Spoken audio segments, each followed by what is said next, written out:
Class 7th Social Science History Chapter 1 Tracing Changes Through 1,000 Years. Now, page number 8. First paragraph. Through this period, there was a gradual clearing of forest and extension of agriculture. For the extension of agriculture, the people was gradually clearing the forest areas. A change faster and more complete in some areas than in others. Changes in their habitat forced many forest dwellers to migrate.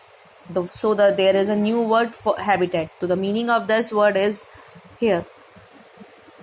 Refers to the environment of a region and the social and economic lifestyle of its residents. So the habitat forced many forest dwellers to migrate. So this habitat forced many forest dwellers to migrate from their place to another place because of the extension for the agriculture areas. Others started tilling the land. Some started to tilling the land and became peasants, and some forest dwellers became peasants. These new peasants group gradually began to be influenced by regional markets, and these groups are influenced by the regional markets, chieftains, priests, monasteries and temples. They became part of a large complex society and were required to pay tax. As they became the part of a large society, so they also required to pay taxes to the government or to the kings, and offers goods in the form of tax and services to the local lords, and their services offered to the local gods as a tax. As a result, significant economic and social differences emerged among peasants. So the economic and social differences emerged among the peasants. Some possessed more productive land. Why these differences occur? Because some possessed more productive lands, and some have only keep the cattle, and some combined artisanal works also with their agriculture activities. So these type of activities creates differences among the peasants. As the society became more differentiated, people were grouped into jatis. So as the societies became extended and the differences created, more differences are there. So the people were grouped into jatis. The new word here is jatis or the subcaste, and ranked on the basis of their backgrounds. And these jatis were ranked, or the subcaste were ranked on their backgrounds, their occupation. Ranks were not fixed permanently. These ranks were not permanently.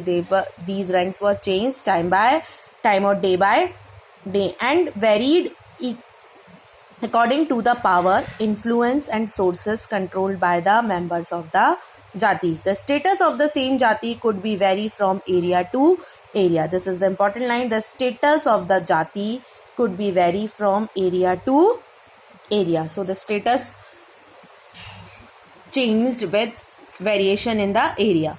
Jatis framed their own rules. Now, what the jatis do? Jatis frame their own rules and regulation to control or to manage the conduct of their members. Jatis frame their own rules and regulations. These rules and regulations are only under the boundaries of these jatis or the group of peoples they belong to. These regulations were enforced by an assembly of elders, and these groups were enforced by the assembly of elders, means the old peoples of that jatis, described in some areas as the jati panchayat, and some of the areas this old people group was known as jati panchayat. But jatis were also required to follow the rules of their villages. But jatis also required to follow the rules of their villages, means they have to follow the rules of their jatis or framed by the assembly of elders, but as well as they have to follow the rules of their villages also. Several villages were governed by chieftain. Together they were only one small unit of state. Now, next, reason and empire. Large states like those of the Cholas, Tughlaqs, or the Mughals. You were studying about the Cholas. You will studying about the Cholas in chapter 2, Tughlaqs in chapter 3, and about Mughals in chapter 4. Encompassed many reasons. A Sanskrit Prashasti, chapter 2, for example, of a Prashasti praising the Delhi Sultan Ghiyasuddin Balban, the famous Sultan of Delhi, Ghiyasuddin Balban, the year 1266 up to 1287. Explained that he was the ruler of a vast empire. Ghiyasuddin Balban was the very famous Sultan of Delhi, and he was the ruler of very vast empire.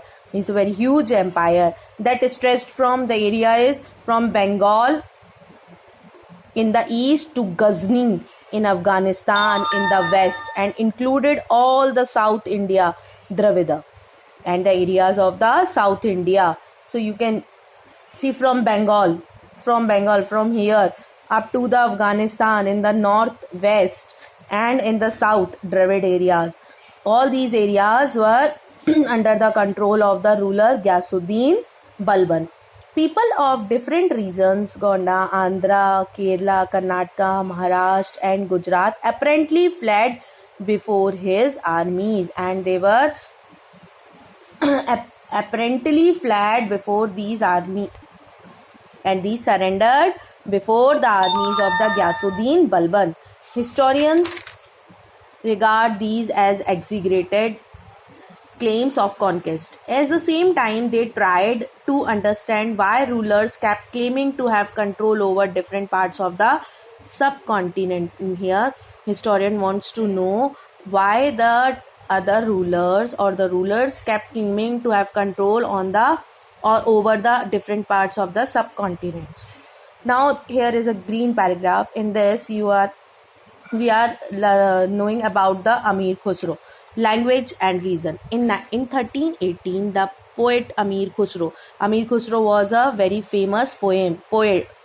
Now, he noted that a different language in every region of this land: Sindhi, Lahori, Kashmiri, Dwara Samudri in southern Karnataka, Telangani in Andhra Pradesh, Gujari in Gujarat, Mabari in Tamil Nadu, Gauri in Bengal, Avdi in eastern Uttar Pradesh, and Hindavi in the area of Delhi. These are the languages spoken by the people of respective areas. So Amir Khusro went on to explain that in contrast to these languages, there was a Sanskrit.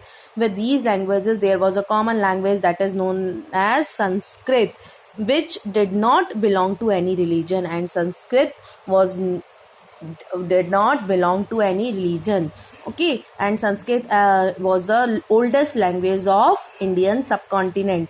It was an old language, and common people do not know it. Only the Brahmins do, and common people were not able to know about this language Sanskrit. Only the Brahmins were know about the Sanskrit. Means Brahmins were able to read or write or speak Sanskrit fluently or clearly, but the common people use the common languages.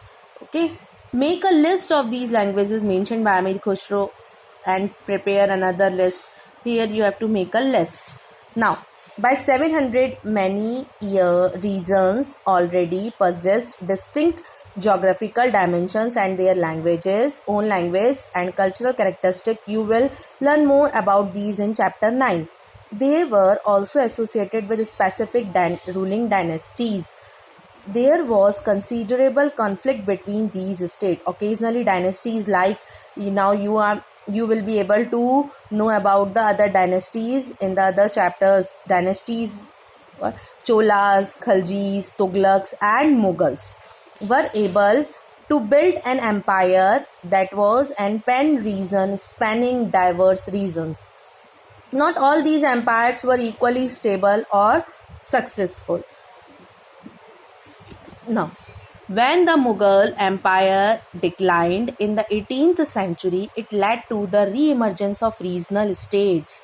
And when the Mughal Empire declined means after the death of the Aurangzeb, the last Mughal emperor, it led to the re-emergence of regional states.